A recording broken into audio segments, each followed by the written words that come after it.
When we're making contact. Put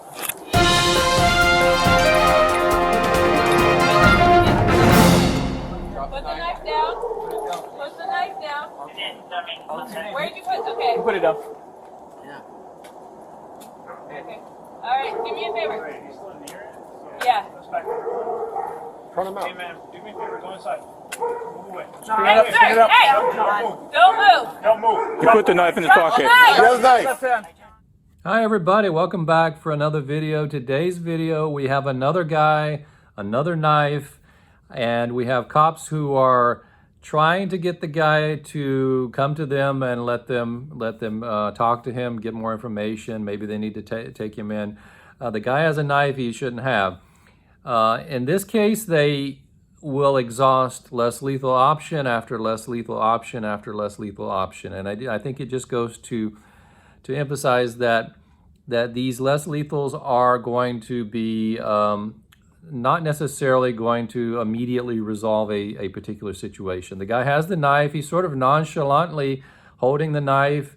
He walks past the officers and they try to get him to stop, but what happens is the officers are afraid. They keep their 20-foot buffer distance. They're constantly talking, oh, I need to keep my distance, and the guy just manages to evade them. And so we're gonna start out and we're gonna break this into several sections because there are several less lethal tools that are used here. And ultimately, what worked at the end was not a firearm. It was a tool, and it's a very unique tool. But I want to start out, and we'll go to the next part here, where he basically just going to brush right past these officers. They try a beanbag first. The beanbag did not stop him. You know, these things hit, and a lot of times it depends on the angle, and the person, it's not going to drop someone to the ground. The beanbags just don't do that, even though they're hitting with a significant amount of force in about a 1-inch square area, and you could probably fit a couple, maybe 3 .68 caliber, projectiles in that space. So it's a little bit larger area than we're normally hitting with our less lethals, but it's hitting collectively in that area with 100, 150 joules, depending on the FPS their particular shotgun or launcher is using. So it's hitting hard and it hurts, but if you get glancing blows and they're not, really good body shots, the person will slip by. So let's see that part. Come on. Go inside. Get away. Drop the knife. Watch crossfire. Hey, put the knife. Put the knife down. I got taser. Put the knife down.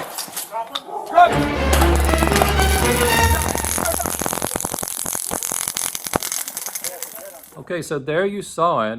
There was the beanbag caught him in the lower leg area. It did buckle his knee a little bit, but he didn't go down. He shimmied down the wall, and they also hit him with a taser. And from my experience, the tasers work about half of the time or less, and they just have to get those 2 electrodes in and make a really good connection. And then, even then, a lot of times it'll put the person down for 5 seconds or so, but once the person either manages to remove one of the electrodes or the person who's controlling it stops the pressure, the guy will just reanimate and it's all on again. It really does not have a lingering effect. Well, this guy shimmied past, so now they're going to be chasing him down, not really chasing him, but walking slowly, again, afraid to give too much of a let him breach the gap. So they're afraid of him, but although he's retreating from them, they're still keeping the distance. Now they're going to start saying, okay, let's escalate a little bit. We went from the beanbag, we went to a taser. Now we're going to try the 40mm launcher, and we're going to try some of those rounds, and that's what they're calling for here. And so that's what they're going to try next.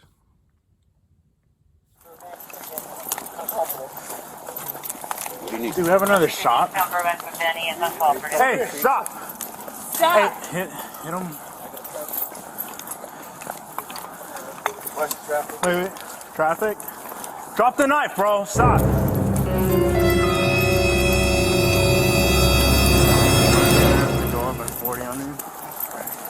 Hey, 40 now. Hit him with the 40, dude. Drop it. Yeah, he does. Hey, drop it.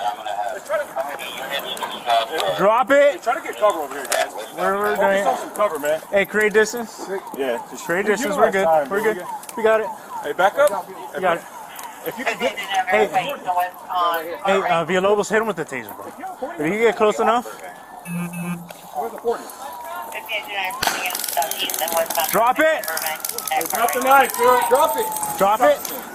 Drop the knife. Drop it. Drop it. So that's the 40, and then another beanbag, and then another taser. So, you know, literally they're going down the line, trying them, they're going through and trying them again.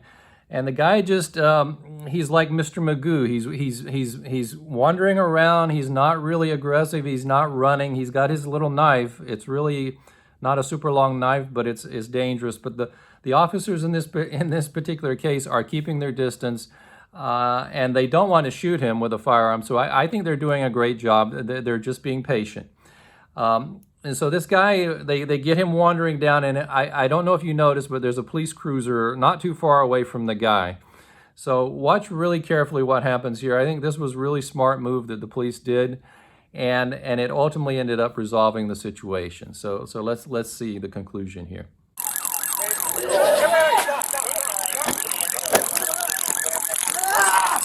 still got it. You still got it.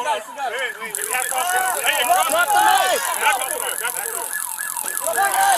Drop the knife. Hit him with the 40. Hit him with the 40. Drop the knife. Hold on. Hey, let's get crossfire. Back up over here. Back up over here. Let's move around, this guys. Get over here. Drop the knife. Drop the knife. Wait. One person. Stop. One person. 40 up.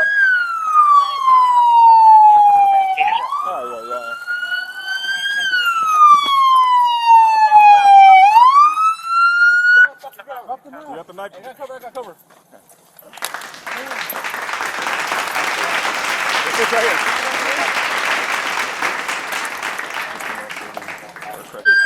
So this is a different angle right here. You can see they just hit him with the cruiser, knocked him over, and he's pretty much down. And I don't think he's going to be a threat at that point. There's so many officers. They just got him surrounded. You know, they're going to cuff him and get him under control. I got one arm. So I always like to show you these situations when they get resolved and everything works out well. This was an example where they tried everything in the book that you could think of. At the end, ultimately, it was a combination of a taser hit as well as the guy in the cruiser who essentially rammed him fairly gently but knocked him to the ground, and that was enough for them to be able to come around and ultimately get his knife from him while he was being tased on the ground. And the one interesting thing is, at one point while they were still struggling to get the knife, I hear a guy in the background who I think was the same guy that earlier was also saying, "Hit him with the 40, dude." He was saying, "Hit him with the 40, hit him with the 40." So it's like I don't understand where this guy's coming from, why you want to hit him again. He was already pretty much been subdued at that point. But I thought this was a video that I think is important in that it was successful. It was a use of less lethal force on someone, and for this video, we did not have to see someone get shot. It was ultimately resolved, and everybody's okay. But it also illustrates that you can go from, you know, when they use less lethal tools, a lot of times if the person doesn't comply, they have to try other options, because less lethals, they're not just less lethal because, you know, when they work perfectly, they're less likely to cause death. That's true, but they're also less lethal because they also don't work as well most of the time. When they do work, they can work really well, but a lot of the time that they work, and then other times they fail, and that's why you have to have redundant methods.